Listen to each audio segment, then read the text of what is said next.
Je peux te donner beaucoup de détails. Naweza kukuambia mabintu vya Je peux kuachana. même te dire où se situe le stade de Paris Saint-Germain. Naweza kukuambia na kiwanja kia kabumbu kia Paris Saint-Germain kiko wapi. Parc des Princes.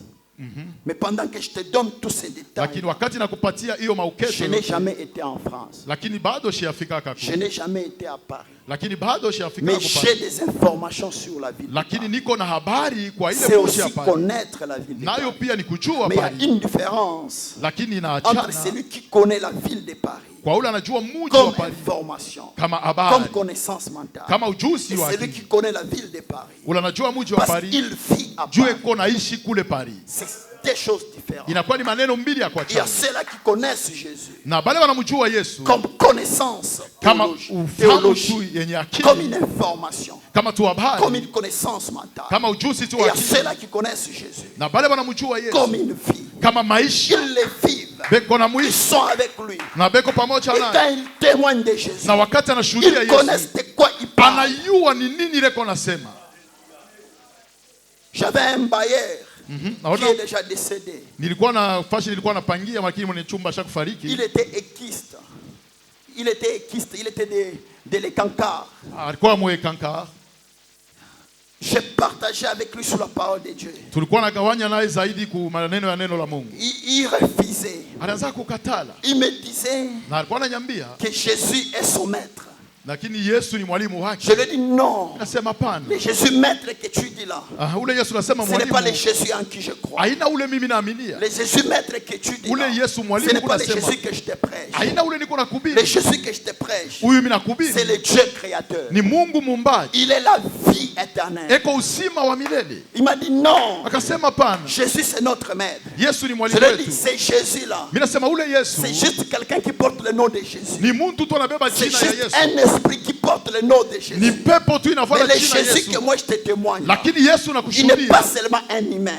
Ana Mais sorry. le Jésus que moi je te témoigne, Yesu ule il a nakushuhudia. créé les cieux et la terre. Aliumba mbingu na Toutes dunia. choses Kitu ont kyote été créées par lui. kiliumbiwa naye. Il est le Dieu créateur. Ni Mungu Et muumbaji. après avoir créé toutes choses, Akisha kumba il vyote, a pris la chair humaine. alivuala Il mwili est wa venu dans ce mwanadamu, monde. akaja Il a duniani donné sa vie juu ya kunipa pour mon uzima, salut juu ya et wokovu pour ton wangu, salut. hata wokovu Si tu wako. crois en lui, Kama tu unamwaminia seras sauvé. utaokolewa. Je lui ai dit, c'est Jésus que moi je te parle. Namwambia Yesu Il nakusemezea, n'est pas seulement dans ma bouche, hana tu il mkinwa, est dans ma vie. eko mu maisha Et yangu. si tu veux le connaître, Na kama unapenda tu kutambua, peux venir en esprit. unaweza kuingia mkiroho Et en esprit, na tu mkiroho, sauras que j'ai Jésus. utayua ya kwamba niko na Yesu. Alors le Jésus que nous prêchons, Japo Yesu ce n'est tunahubiri pas la théorie. haina tu Le matumizi. Jésus que nous prêchons, Yesu ce n'est tunahubiri pas la théologie. haina tu Mais le teolojia. Jésus que nous prêchons, Yesu c'est tunahubiri le créateur des cieux et la ni terre. muumbaji wa mbingu na dunia. Il a créé toutes choses. Aliumba kitu Toutes chote, choses kitu chote. existent par lui.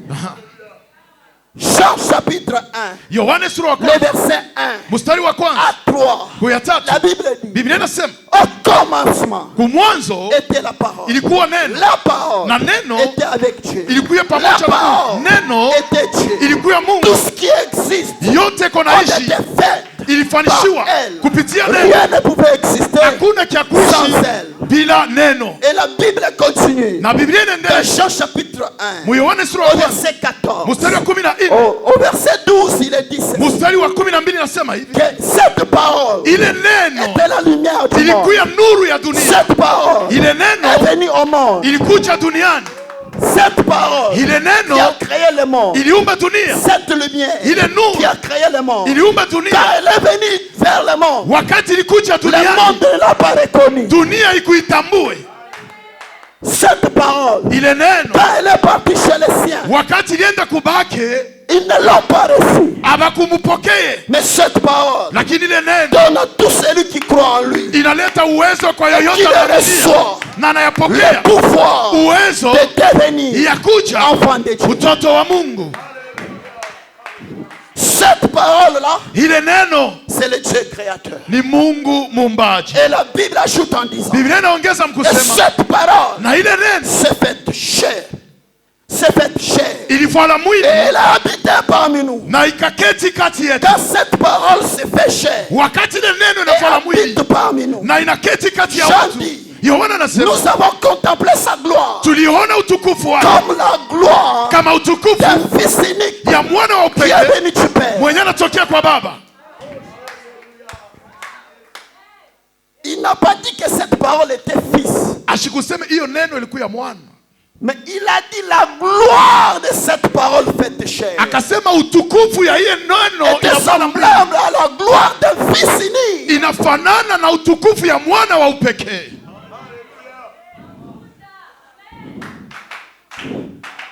Mes amis, Barafiki, le Jésus en qui nous croyons, Yesu ule tunaaminia, le Jésus que nous témoignons, Yesu ule ce n'est tunashuhudia, pas le Jésus qui est prêché partout. aina ule Yesu anahubiriwa Le fasi Jésus yote. en qui nous croyons, Yesu ule le Jésus tunaaminia, que nous témoignons, na huyu ce n'est pas tunashuhudia, le Jésus aina ule Yesu qui est dessiné dans les livres. ule wanamwanjika mafasha kwa chana Le pale. Jésus que nous croyons, Yesu ule il n'y tunaaminia, a personne qui a pris sa photo. hakuna mtu alichukua Il picha n'y a yake, personne qui a pris sa photo. hakuna ule alichukua picha Vous yake. savez pourquoi? Unajua jua ni Après sa mort kisha et kifo sa lake, résurrection, ufufuko wake, sous le chemin de Maïs, mjie Maisu, ses disciples propres wanafunzi wake parlaient de lui. balikuwa nasungumzia juu yake, Il apparaît au milieu lakini d'eux. akaonekana kati Ils ne yao, l'ont pas reconnu. hakuna tamu Même alimtambua. ses disciples ne l'ont pas Aba reconnu. wanafunzi Maintenant, hawakumjua. quel est ce photographe qui peut reconnaître Jésus? Ni mupika picha kanuni anaweza kubamba ile picha na Quel est kumjua. ce livre qui peut nous dessiner Jésus? Ni Biblia kanuni anaweza kutupatia picha Parce que zake. ses disciples qui ont vécu avec lui, Wanafunzi wake qui walitembea ont naye, mangé avec lui, balikula naye, ils ne l'ont pas reconnu. habakumjue. Maintenant, Jésus, Lakini pour Yesu se révéler à ses disciples, juu ya kujionekanisha kwa il wanafunzi, a pris les saintes écritures. akachukua maandiko Il a takatifu, commencé à parler. akaanza kusema, Il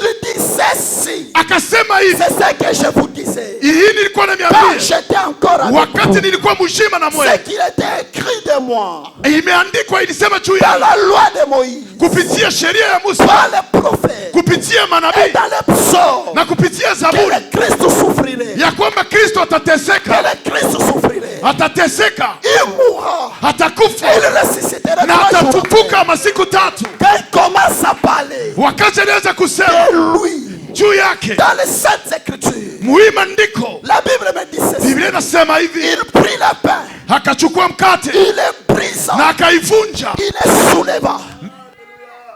Nous savons tous, Tunajua wote dans le langage biblique, mumsemo wa Biblia quand on parle du pain, wakisemezea mkate, on voit Jésus. tunamwona Yesu. Parce que Jésus a dit Yesu alisema qu'il est le pain qui est descendu du ciel. eko mkate litoka mbinguni. Mais là, pendant qu'il est avec les disciples, Wakati eko na wanafunzi qui ne l'ont pas reconnu, penye bakumtambue il tena, va prendre le pain, akachukua il mkate, soulève le pain, akainyangula, il rompt le pain. akavunja Quand mkate, il rompt le pain, kisha vunja les mkate, yeux s'ouvrent. macho yao yakafunguka.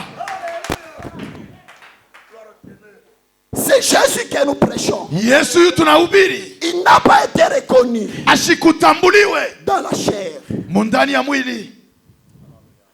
C'est pourquoi lui-même disait, Ndio kwa maana alikuwa anatuambia quand vous saurez élever le Fils de l'homme, wakati mutainua mwana wa mtu, c'est alors que vous saurez qui il est. ni pale mutavumbura kile eko. Et la Bible dit, Na Biblia inasema quand il parlait d'élever le Fils de l'homme, wakati anasemezea kuinua mwana wa mtu, il parlait de sa mort à la croix. alikuwa anasemezea juu ya kifo yake Avant kumsalaba. la mort, Kisha on kifo ne pouvait pas les connaître. On ne pouvait pas les connaître. hawapashi kumjua.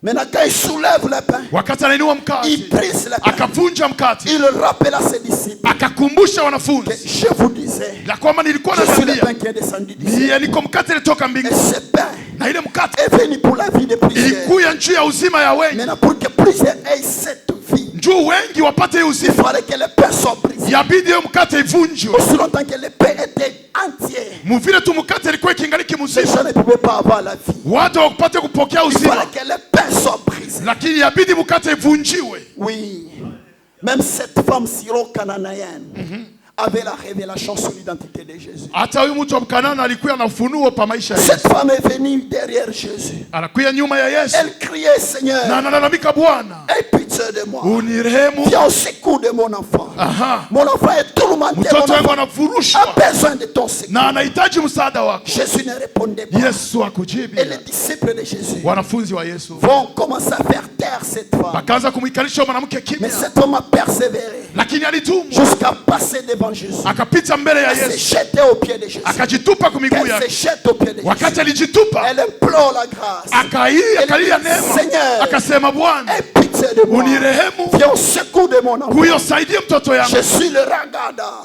Jésus dira, Yesu akasema, je suis pas venu msikuje pour les chiens. juu ya bahimbo, Moi j'ai été envoyé lakini mie pour les nilitumwa brebis égarées de la maison juu ya d'Israël. kondoo yenye kupotea mnyumba ya Israeli. Je ne peux pas prendre Siwezi kuchukua le pain mkate réservé aux enfants yenye nachungiwa kwa et watoto donner ça aux petits na chiens. kukabulia bahimbo akisema, Cette femme va dire à Jésus, Maître, mwalimu, Seigneur, mwalimu, même les chiens hata imbwa mangent les miettes de pain anakuliaka ile qui machenge tombent de la yenye table de leur maître. kunaanguka kumeza ya mfalme. Quand cette femme dit ça, Wakati alisema Jésus hivi, se retourne. Yesu akageuka Jésus dit, akasema, je n'ai pas vu bado siyaona aussi grande foi imani kubwa pareille, ya hivi même en Israël. hata Muisraeli. Pourquoi Jésus a Juu ya dit nini ça? Yesu anasema Cette vile? femme Huyu mwanamke a découvert alifumbula qui était Jésus.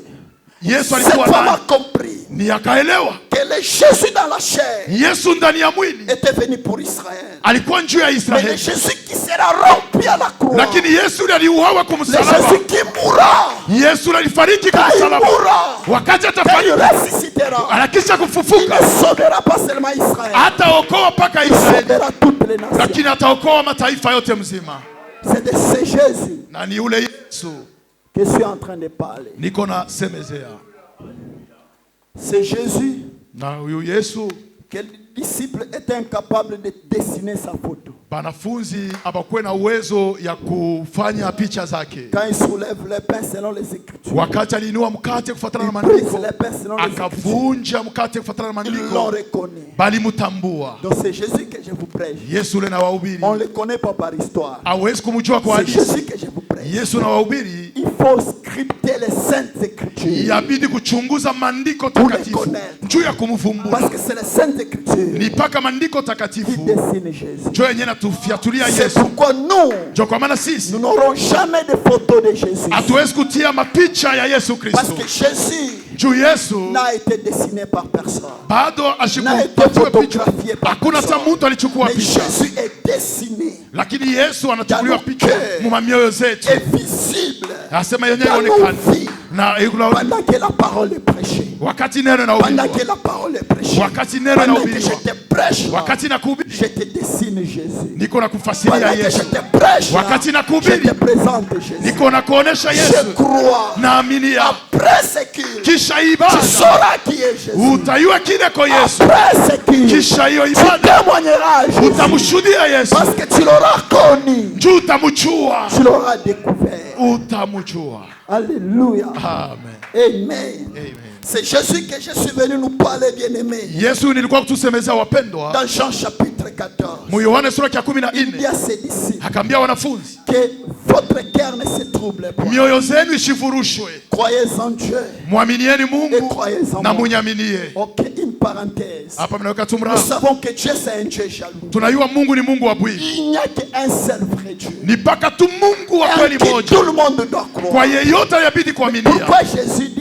Jua nini Yesu anasema? croyez en Dieu et Mwaminie croyez en Mungu na moi. munyaminie mie. Il s'est fait l'égal de Dieu. Mais c'est pour ça que Satan a été chassé. Mais pourquoi quand Jésus a dit ça, il n'a pas été puni par Dieu? Jua nini wakati Yesu alisema hii Mungu ashikumwapize.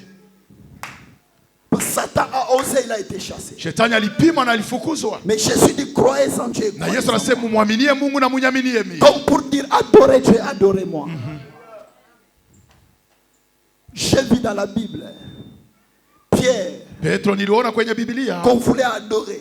balifia kumwabudu, Il a refusé. alikatala. Il a dit je suis un homme comme vous. Akasema niko mwanadamu Samuel. J'ai vu Paul Niliona Paulo, qu'on voulait adorer. balifia Il kumwabudu, a déchiré ses vêtements. akapasua mavazi. Il a dit non, Akasema je suis hapana, un homme comme na vous. mimi niko mwanadamu kama J'ai wewe. vu un ange Niliona malaika qui est venu vers Jean mwenye alikuwa kwa Yohana dans Apocalypse. kitabu cha Ufunuo, Quand il révèle à Jean le mystère, wakati anafunulia hiyo siri kwa Yohana, Jean est dépassé. Yohana akafurushwa, Jean se jette à ses pieds. akatwanga magoti Il veut l'adorer. na afia kumwabudu. L'ange lui dit non, Malaika sema ne hapana, m'adore pas moi. usiniabudu, Adore Dieu. umwabudu tu Mungu. Mais Jésus Lakini Yesu a été adoré. Il n'a pas aliabudiwa, refusé. ashikukatali.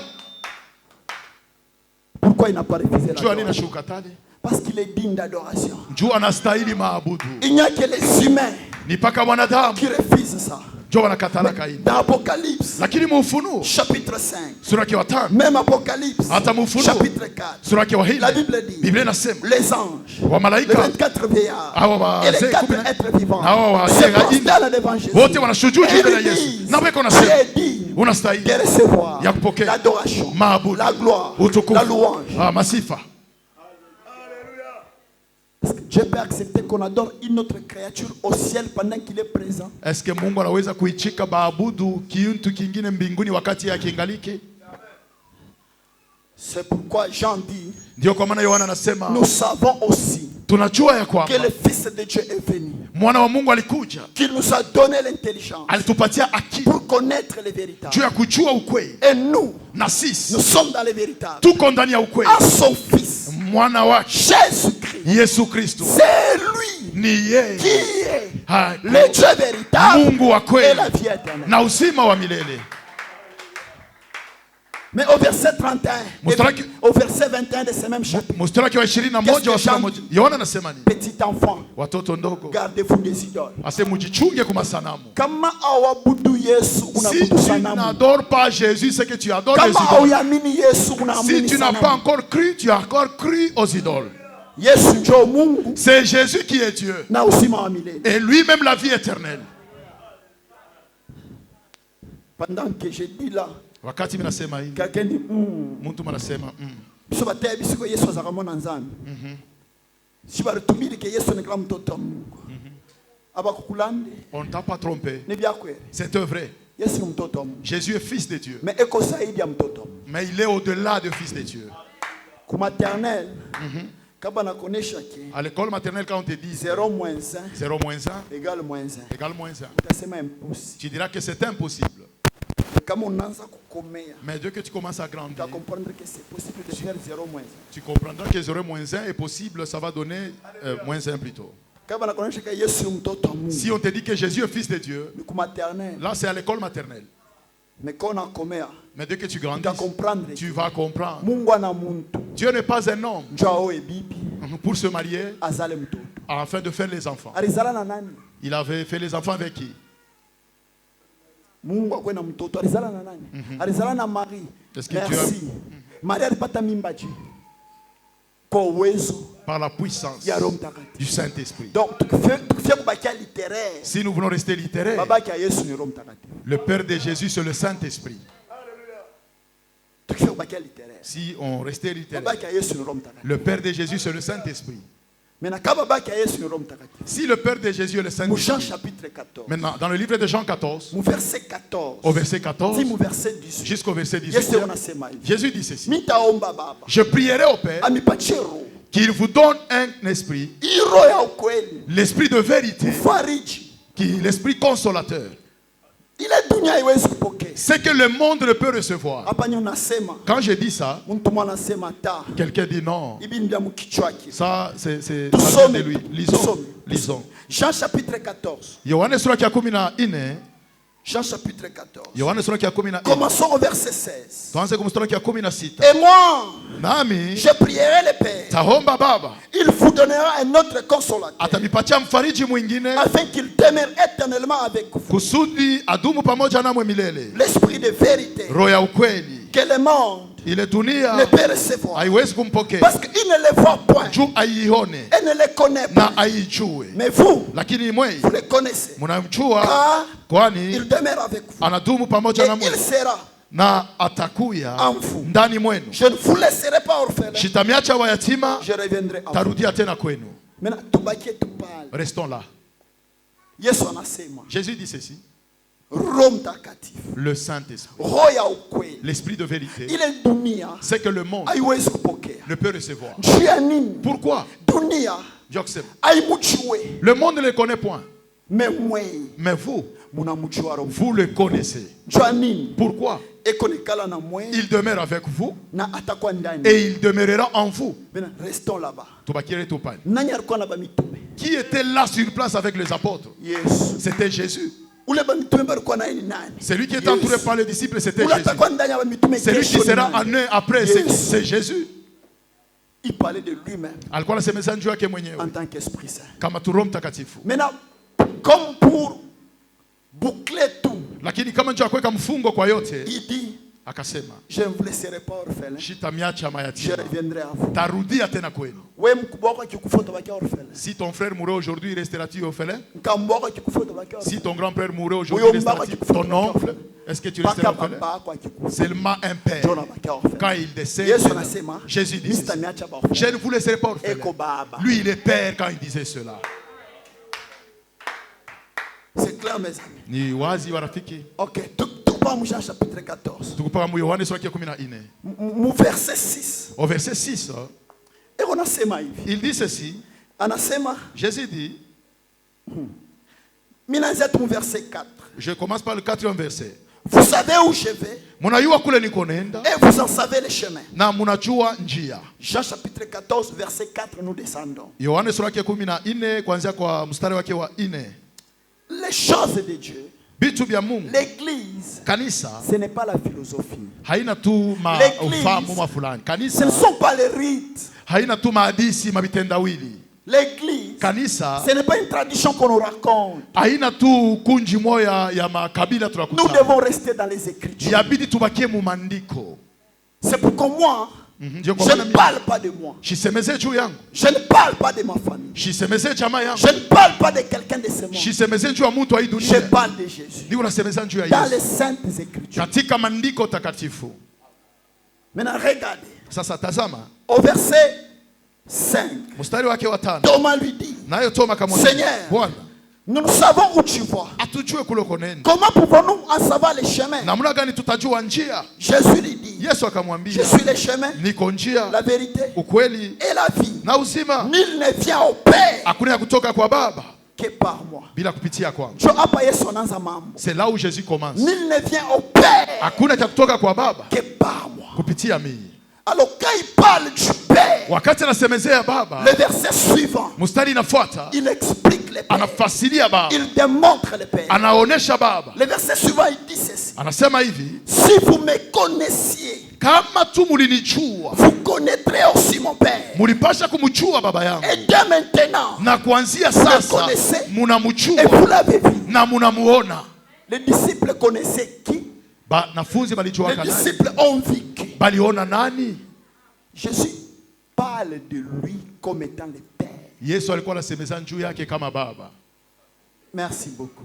Asante. Dieu, Mungu depuis le jardin d'Éden, tangia shamba la Edeni il se révèle toujours progressivement. anakaleo anajionekanisha tu polepole. Depuis Tangia Adam, Adamu, Dieu se révélait toujours progressivement. Mungu alikuwa anajionekanisha kwa maendeleo. Est-ce que vous êtes là, mes amis? Tuko De pamoja. partout. Dieu, il nous connaît bien. Mungu anatujua mzuri. Il connaît nos limites. Anayua mamwisho yetu. C'est pourquoi quand il veut se révéler, Wakati il vient akipenda toujours kujonesha progressivement. anayafanyaka C'est polepole. pourquoi même Jésus Ndio kwa maana hata Yesu devrait d'abord commencer par parler. alipaswa Il est kuanza le fils de kusema Dieu. yeye ni mwana wa Mungu. D'ailleurs, pour certains juifs, Lakini kwa Yuda quand il a dit qu'il est le fils de Dieu, wakati alisema ni mwana wa Mungu, il voulait déjà le tuer. balisha kumuua. Parce que pour eux, Juu quand kwa Jésus a dit qu'il était le fils de wakati Dieu, alisema ni mwana wa Mungu, ils ont compris qu'il a dit qu'il est Dieu. bakaelewa kusema huyu anasema ni Mungu. Quelqu'un ne me croit pas. Jean chapitre 10, Yohane sura ya le 10 verset 30 à 33. mstari wake wa 30 Quand na Jésus dit qu'il est le 33. fils de Dieu Yesu wakati alisema mwana wa Mungu et que lui et le Père, ils sont un, na yeye na baba ni les kitu juifs moja. prennent les cailloux, Bakachukua ils veulent les mawe, lapider. banafia kumuua. Mais Jésus dit, mais pourquoi vous voulez me lapider? Yesu asema unafaa unipikia nini maibu? Pour une bonne œuvre que j'aurais fait, vous voulez me lapider. Les juifs lui disent, non, Wakasema nous pa voulons te lapider parce que toi qui es un homme, tu veux te faire Dieu. unasema kwa Mungu. Si vous comprenez mes amis, Unaelewa? même chez les juifs, quand ils disaient qu'il était le fils de Dieu, il se présentait comme étant Dieu. Hata kwa Yuda wakati alisema ni mwana wa Mungu, maana yake alikuwa anasema yeye ni Mungu. C'est clair mes amis. Ni wazi. Dieu se révèle toujours Mungu anajionekanishaka pole pole. progressivement. Oui mon frère.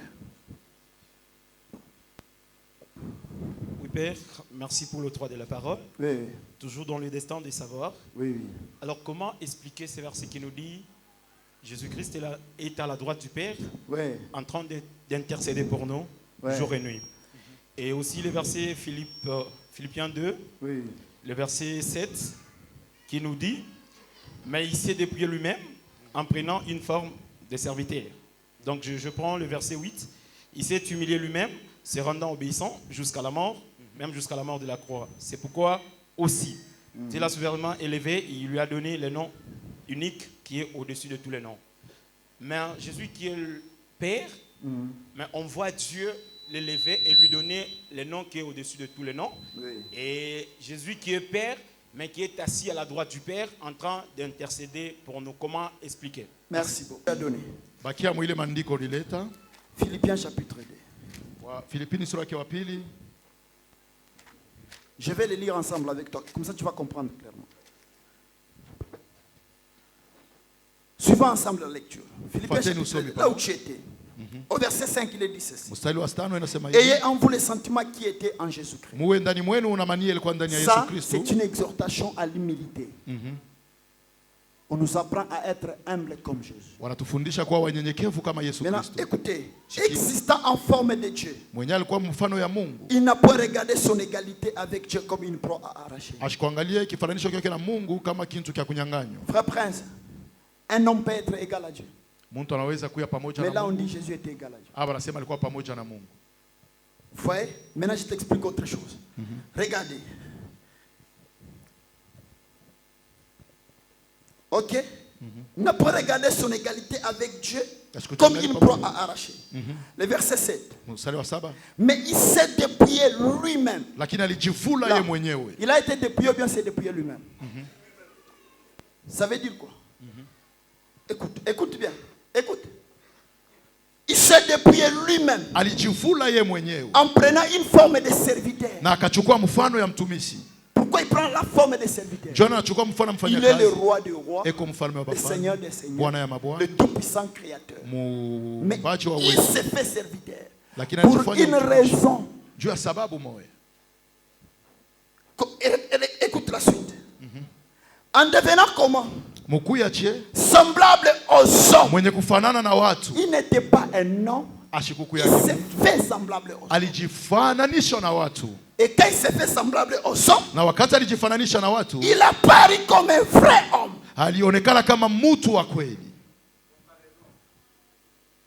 Dieu s'est fait homme. Quand Dieu s'est fait homme, il s'humilie parce qu'il est Dieu dans sa gloire. Pourquoi? Pour sauver l'homme. L'homme a péché. Et Dieu a commencé à chercher qui pouvait sauver l'homme. Il a envoyé des prophètes qui n'ont pas su. Tous les prophètes ont trébuché. Tous les prophètes ont prouvé qu'il était limité. Et leur sang était un sang de péché. Alors comme il n'y avait personne, j'explique Philippiens dès que tu as donné. Comme il n'y avait personne, c'était si Dieu lui-même s'est dépouillé de sa gloire. Mais il ne s'est pas dépouillé de sa divinité. Il s'est dépouillé de sa gloire en prenant la forme humaine. Il est le créateur, mais il accepte de devenir comme une créature semblable à l'homme que lui a créé. Lorsqu'il s'est dépouillé de la gloire, il prend la place de l'homme. Il accepte de mourir à la croix. C'est ça l'obéissance. Parce que Dieu est deux choses: l'amour et la justice. C'est ce qui fait que Dieu ne peut pas être comme un homme. Aucun homme ne peut aimer comme Dieu. Aucun homme ne peut être juste comme Dieu. Mais ce qui fait l'équilibre de Dieu, c'est son amour et sa justice. Quand l'homme tombe dans le péché, la justice de Dieu réclame que l'homme soit frappé. Maintenant, Dieu veut frapper l'homme. Son amour réclame que l'homme soit pardonné. Maintenant, Dieu se retrouve devant une équation. Il envoie les humains. Ils n'ont pas pu résoudre l'équation. C'est pourquoi lui-même accepte de rester juste. Parce que s'il pardonnait l'homme comme ça, il deviendrait injuste. Maintenant, pour garder sa justice, lui s'est fait homme. Il prend la place de l'homme. Il se laisse frapper par sa propre justice pour sauver l'homme du péché. Et quand il sauve l'homme du péché, son amour est satisfait, sa justice est satisfaite. Na uhaki wake. C'est ça qu'il est Dieu. C'est ça qu'il est Dieu. C'est ça. Jean explique ça dans Apocalypse chapitre 5. Jean pleure parce qu'il n'y avait personne qui était trouvé digne au ciel, sur la terre et sous la terre pour prendre le livre de la rédemption, l'ouvrir et briser ses sceaux. C'est ce livre qui devrait sauver l'homme. Mais personne n'était trouvé digne. Maintenant Jean s'est mis à pleurer. Pourquoi? Parce qu'il n'y avait personne. Quand on dit au ciel, donc, au milieu des anges, il n'y avait personne. Tandis sur la terre, parmi les humains, il n'y avait personne. Tandis sous la terre, mais parmi les morts, il n'y avait personne. C'est pourquoi l'un des vieillards dit à Jean, arrête de pleurer. Pourquoi? Le lion de la tribu de Juda a vaincu et a été trouvé digne de prendre le livre, de l'ouvrir et de briser les sceaux. Maintenant, quand je regarde pour voir les lions prendre le livre, l'ouvrir et briser les sceaux, mais Jean va voir un agneau qui sort du milieu du trône. Or, sous le trône, c'est Dieu qui est assis sur le trône. Mais l'agneau est sorti où? Du milieu du trône. Pour dire quoi? Du tout-puissant, éternel, Dieu des armées, véritable lion, est sorti l'agneau. Alors du Père est sorti le Fils. Dieu se révèle progressivement. Même dans l'Ancien Testament, Dieu avait expliqué ça. Quand Samson était en train de partir, vouloir chercher une femme, il ne pouvait pas l'avoir comme ça. Il fallait qu'il tue un lion. Quand il tue le lion, il le déchire. Il part chercher une femme. Quand il rentre, la femme devait être préparée. La femme devrait être préparée. Mais le jour qu'il rentre pour prendre la femme, il passe par où il avait déchiré le lion. Il trouve dans les lions le miel. Il mange le miel. Maintenant, quand il arrive chez la famille de la femme, avant de prendre la femme, il donne cette énigme. Il dit, du fort est sorti le faible. De ceux qui mangent est sorti ceux qui se mangent. Il dit, si vous pouvez être capable de m'expliquer ceci, je vais vous habiller. Pourquoi Samson n'a pas dit je vais vous donner l'argent? Mais Samson a dit je vais vous habiller. Pour dire quoi? Là où il n'y a pas la compréhension de l'écriture, le peuple est nu.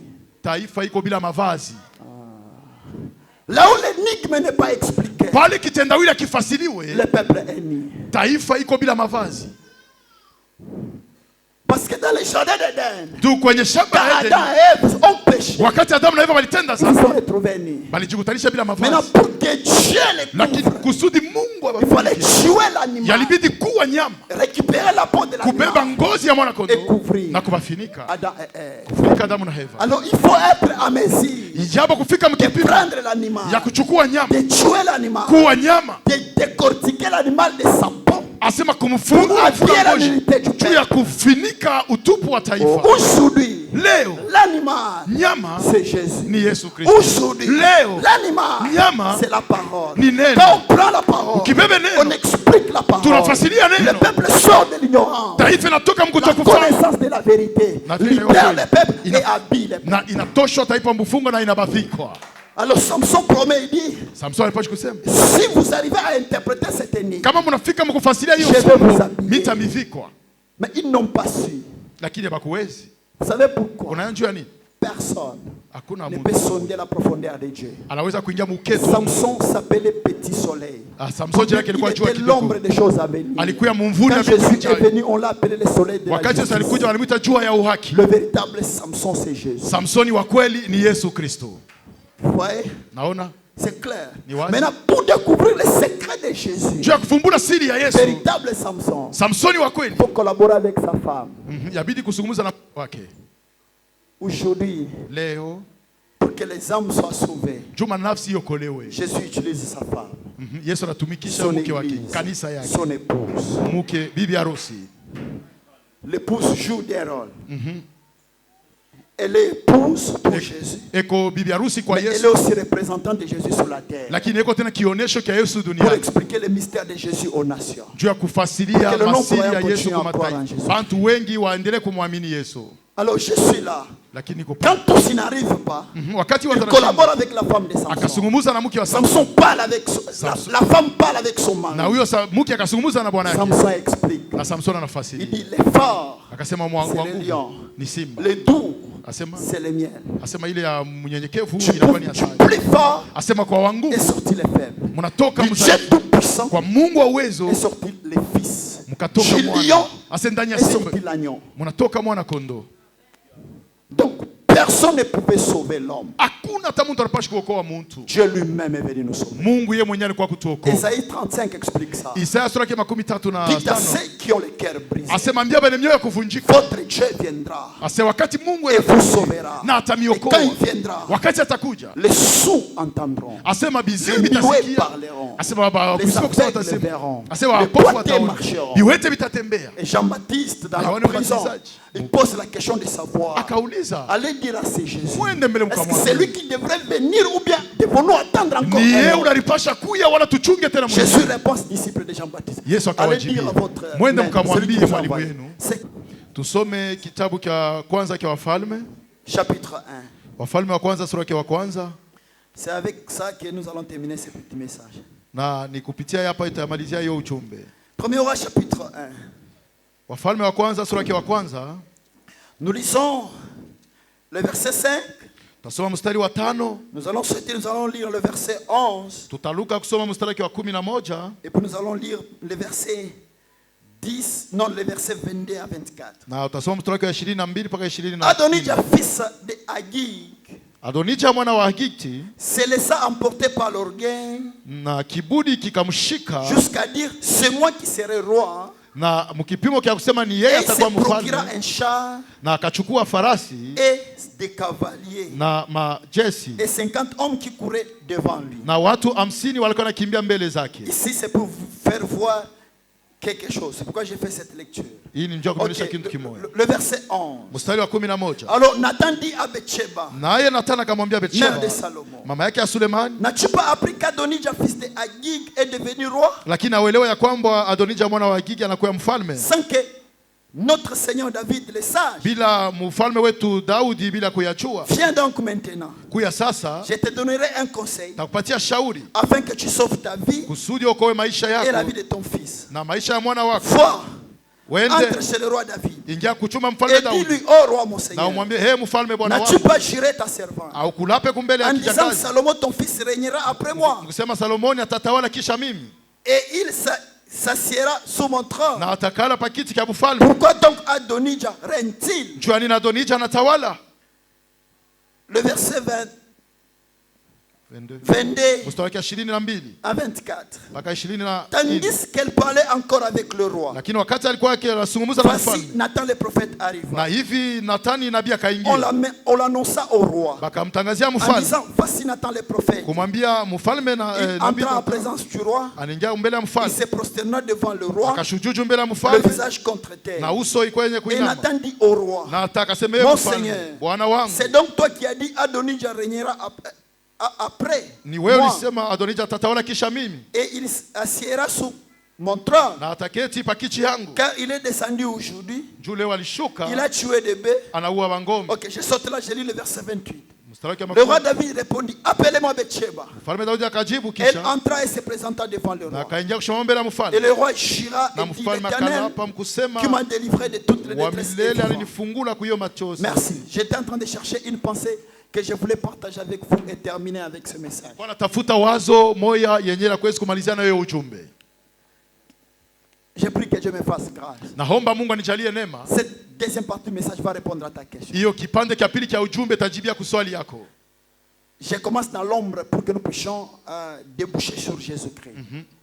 Parce que la Bible dit que l'ancienne alliance c'était l'ombre des choses à venir. Biblia inasema agano la kale ilikuwa ni mumvuri ya bintu bijayo. C'est Hébreux chapitre 10 qui dit ça. Waibrania sura ya 10 anasema ile maneno. Verset 1. Kuanzia sura mstari wa Paul kwanza. dit que l'ancienne alliance Mtume Paulo anasema était l'ombre des choses à venir. agano za kale ilikuwa ni mumvuri ya bintu vya kuja. La vérité ou l'accomplissement est en Christ Jésus. Na matimiliko na ukweli ni ndani ya Yesu Kristo. Alors je commence avec l'ombre pour répondre à ta question. Naanzia mumvuri ndio kujibia kujibu lako. Alors dans l'ombre, Ndani ya mumvuri l'apôtre Paul dit ceci. Mtume Paulo anasema hivi. Dans Romains chapitre 15 le verset 4. Warumi sura ya 15 Toutes mstari wa ces choses qui ont été écrites pour notre instruction. asema bintu vyote viliandikiwa ni njia ya mafundisho yetu. Alléluia. Amen. Maintenant je suis maintenant dans l'ombre. Lakini niko mumvuri. Alors ici écoutez-moi bien. Hapa mnifuate mzuri. Le roi David est roi. Mfalme Daudi yeko mfalme.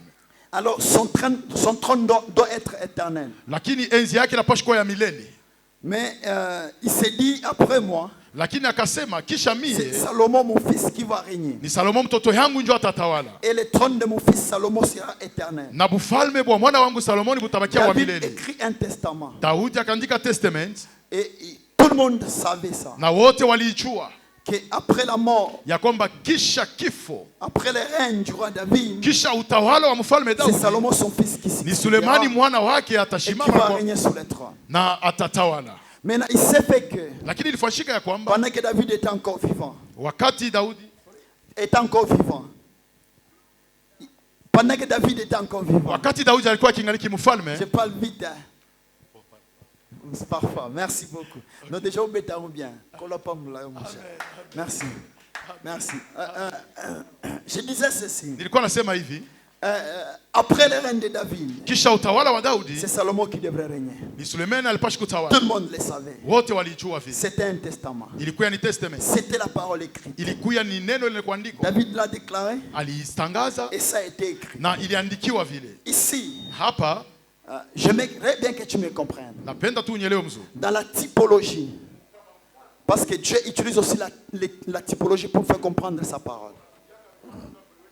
Alors dans la typologie, Katika mfano, David ici, Daudi huyo c'est le type de Dieu anakuwa ni kifananisho ya Mungu qui a déjà déclaré sa volonté pour toi et pour moi. na mwenyesha kutamka ukweli juu yako na juu yangu. Et sa volonté pour toi et pour moi a été déjà écrite. Na anaisha kuyasema na inaandikiwa vile. N'est-ce pas, la Bible dit qu'il y a dans le cœur des hommes plusieurs projets, mais ce n'est que le dessein de l'Éternel. Biblia inasema ndani ya roho ya mtu kuna kuya mipango mingi, lakini ni ya Mungu ndio inatimizika. Maintenant regardez. Lakini tazama, c'est Salomon qui devrait régner. ni Salomoni alipaswa kutawala. Mais à la place de Salomon, Lakini pafasi ya Salomon c'est Adonijah qui règne. ni Adonija anaanza kutawala. L'écriture que nous avons lue ici, Hii maandiko tunasoma, la Bible dit que c'était par orgueil que Adonijah s'autoproclama roi. Biblia inasema ilikuwa ni kwa kiburi Adonija akajitamka mfalme. La Bible ne dit rien par hasard.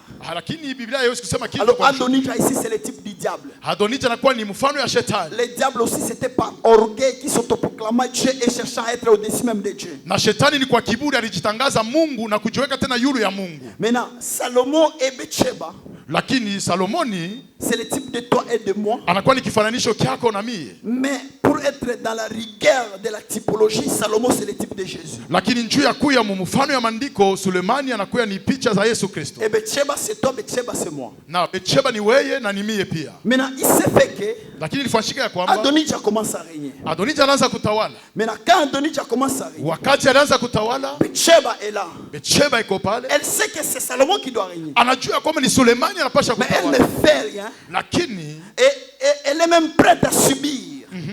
Elle est même prête à subir lakini alikuwa tu karibu tu anasema pata hata ile mateso, l'imposition, le règne et la domination d'Adonijah. akaze ule utawala wa Adonija. Or, selon la vérité de la parole, Kufuatana na ukweli wa neno, selon le testament, kufuatana na testament, c'est Salomon qui devrait régner. ni Salomoni alipasha kutawala. Alors Nathan, Sasa Natani le prophète, nabii vient éveiller Bathsheba. anakuya kulamusha. Ici, Nathan, c'est le type du Saint-Esprit. Hapa Natani anakuwa ni picha za Roho Moi, Mtakatifu. je vais répondre à ta question. Nitajibia kuswali Là, yako. je te parle de David comme le type de Dieu. Ninakutemezea Daudi kama mfano wa Je te Mungu, parle de Salomon comme le type de Jésus. Salomoni kama mfano za Je te parle de Yesu, Bathsheba comme le type du Saint-Esprit. Nakwambia Et de Nathan comme le type du Saint-Esprit. Natani kama mfano wa Roho Et de Mtakatifu, Bathsheba comme moi et toi. na Bathsheba kama wewe na mie. Maintenant, c'était connu Na ilijulikana que c'est Salomon qui devrait régner. ya kwamba Salomoni alipasha kuya. Tel que c'est connu dans la parole de Dieu. Mvile inajulikana ndani ya C'est que neno. c'est ça la volonté de Dieu. Nasema ilikuwa ni mapenzi C'est ya que Mungu. dans ta vie, et dans ma vie, c'est Jésus. Le véritable Salomon qui doit régner. Dans ta famille, dans ma famille, c'est Jésus. Le véritable Salomon qui doit régner. Mais pendant que Jésus doit régner, mais qu'est-ce que nous remarquons? Nous disons nous sommes enfants de Dieu. Nous disons nous sommes chrétiens. Nous disons nous sommes l'église de Dieu. Si nous sommes l'église de Dieu, si nous sommes enfants de Dieu, qui doit régner? C'est Jésus, le véritable Salomon. Mais cependant, ce n'est pas Jésus qui règne. S'il faut vérifier, vous remarquerez que dans le business de certaines personnes, ce n'est pas Jésus qui règne. Dans le mariage de certaines personnes, ce n'est pas Jésus qui règne. Dans certaines familles, ce sont les liens qui règnent. Ce sont les démons qui règnent. Oh, le vrai roi qui devrait régner, c'est Jésus, le véritable Salomon. Mais cependant, nous laissons Adonijah régner dans nos vies. Nous laissons Adonijah contrôler nos vies. Au lieu que le véritable Salomon contrôle nos vies. C'est là que nous avons besoin de Nathan. Alors Nathan aujourd'hui, en tant qu'Esprit Saint, il m'utilise moi comme instrument pour te faire comprendre dans ta vie. Ce n'est pas les problèmes qui doivent régner. Dans ta vie, ce ne sont pas les liens qui doivent régner. Dans ta vie, ce n'est pas les péchés qui doivent régner. Mais dans ta vie, c'est Jésus, le véritable Salomon, qui doit régner. Alors Nathan te dit quoi? Nathan te dit, ne te tais pas. Tu dois t'élever. Tu vas entrer auprès du roi David. Tu vas dire ceci au roi David. Dis-lui, oh roi, n'est-ce pas toi qui as dit que c'est Salomon qui va régner? C'est ça la manière par laquelle nous devons prier. Tu ne dois pas prier de n'importe quelle manière. Si tu veux prier, tu dois répéter ce que David a dit. Le véritable David, c'est Dieu. Si tu veux prier, tu dois prier selon la parole de Dieu. Selon ce que Dieu a dit. C'est comme ça qu'il faut prier. Je vous ai dit vendredi que Dieu n'exauce que Dieu. Dieu n'écoute que Dieu. Dieu écoute que sa parole. Dieu exauce que sa parole. Mais Nathan, en tant qu'Esprit Saint, il prend les paroles de David, il les place dans Betsheba. Pour que quand Betsheba va entrer, Betsheba ne dise pas n'importe quoi. Betsheba prie, parle selon la volonté de David. C'est ça que Dieu a posé comme question. Jésus, il est venu. Jésus, il est venu. Il nous a enseigné la parole. Il nous a donné la volonté de Dieu. Quand il termine, il disait, il est venu nous sauver. Il est mort pour notre salut. Il est mort pour que toi et moi, nous soyons libres. Libres du péché, libres des liens. Il est mort pour que toi et moi, nous puissions vaincre et dominer le combat des familles, le combat des tribus et le monde dans lequel nous vivons. Ça, c'est ce que Jésus nous a fait connaître. Mais il est mort. Il est mort. Il est ressuscité. En tant qu'esprit, il est monté. Il est assis à la droite du Père. En tant qu'esprit, il est resté en nous. Oh, tu n'as pas encore compris. Nathan était capable de parler avec Betsheba. Quand il parle avec Betsheba, il dit à Betsheba, entre auprès du roi. Parle avec le roi. Quand tu vas commencer à parler au roi, moi aussi j'entrerai. Je parlerai à ta place. Jésus est avec nous. Il nous parle. Il nous révèle la volonté de Dieu. Il nous donne comment prier. Mais quand nous commençons à prier, il est à la droite du Père. En tant qu'avocat, en tant qu'intercesseur, il dit au Père, cet homme ne mérite pas. sistahili. Huyu mtu ni mtenda dhambi, lakini mie nilikufa kwa juu yake. Mie nilikufa kumsalaba juu yake. Yesu eko pale pale vile pamoja nasi mumala moja eko mbinguni. Ndio kwa maana alisema mimi naenda, nitarudia, sitamia mayatima. Alléluia. Amen. Quelqu'un me comprend? Unanyelewa? Puisque tu as compris. Unanyelewa? Alléluia. Amen. Je te dis vrai. Nakwambia ukweli. Si Dieu nous exauce, kama Mungu anatujibia, c'est l'œuvre de la croix. Ni kupitia kazi ya kumsalaba. Ni kazi ya kumsalaba. C'est l'œuvre de la croix. Ni kupitia kazi ya msalaba. Peut-être tu ne comprends pas. Peut-être unyelewe. On a pris Joseph. Bakabeba. On a pris Joseph. Banabeba Joseph. On l'a déshabillé. Bakamvula mavazi. On a pris sa tunique. Bakabeba nkanju. On l'a imbibé du sang. Banaitanta mudamu. Et on l'a vendu. Na bakayujisha, bakamuzisha. Akaenda ku Misri. Et quand les frères de Joseph rentrent, wakati wa ndugu yake wanarudi auprès du père, kumbele ya baba yao, ils disent au père, bakamwambia baba, Joseph est mort. Le père devrait être fâché contre le frère de Joseph. Alipasha kushirikia banduku yake ya Yusufu. Mais qu'est-ce qui a calmé la colère du père? Ni nini litulizanisha kasirani ya La baba? tunique de Joseph est Ile kanjo ya Yusufu ilikuwa na Quand madamu. le père regarde la tunique, wakati anaangalia kanjo na madamu, imbibé du sang, alikuwa anaangalia damu. le père innocente, le frère de Joseph. Amen. Ben, est-ce que quelqu'un me comprend? Amen. Quelqu'un me comprend? Amen. Quelqu'un me comprend? Amen. Alors pendant que le père plaît, wakati baba konalia avec la tunique imbibée du sang, eko naangalia damu kukanjo, mon fils Joseph est mort. Mwana wangu Yusufu. Mais le sang là, lakini ile damu empêche au père ilikuwa namshindisha baba d'être fâché ya kusilika contre le frère de Joseph. kushirikia banduku yake ya Mais Yusufu. pendant que le père pleure la tunique, wakati baba konalia pakanjo, mais Joseph vit lakini Yusufu mshima en Égypte. ku Misri. Donc Joseph Yakwa peut Yusufu être en Égypte. eko mzima ku Et Misri, Joseph na Yusufu peut être avec le père. anaweza kuya na baba. Dieu c'est un répétiteur. Dieu c'est un répétiteur. Tel que le sang de Joseph.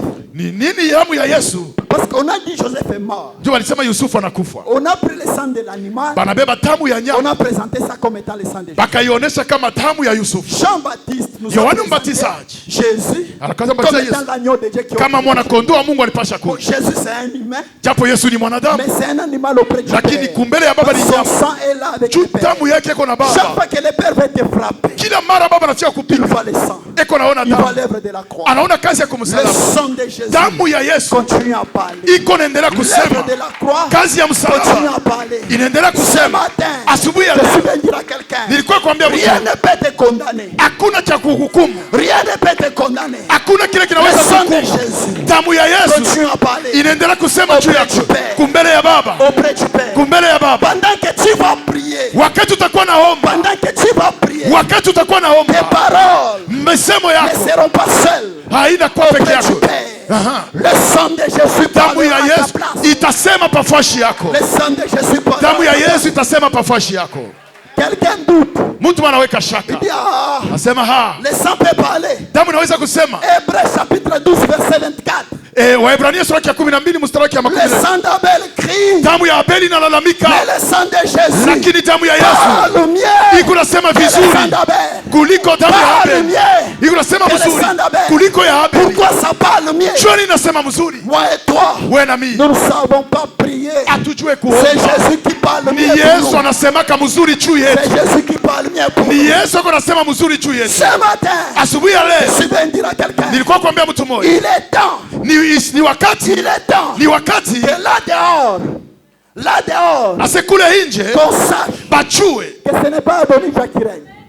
ya kwamba haina Adonija iko na tawala, Ce n'est pas Adonijah qui règne. haiko Adonija iko na tawala. Il fallait Iharibiti que Bathsheba ya kwamba Betsheba entre chez le roi, ingie kwa mfalme, parle avec le roi. asungumuze na mfalme. Quand il parle avec le roi, Wakati alisungumuza na mfalme, la Bible dit, Biblia inasema Nathan est entré. Nathani akaingia.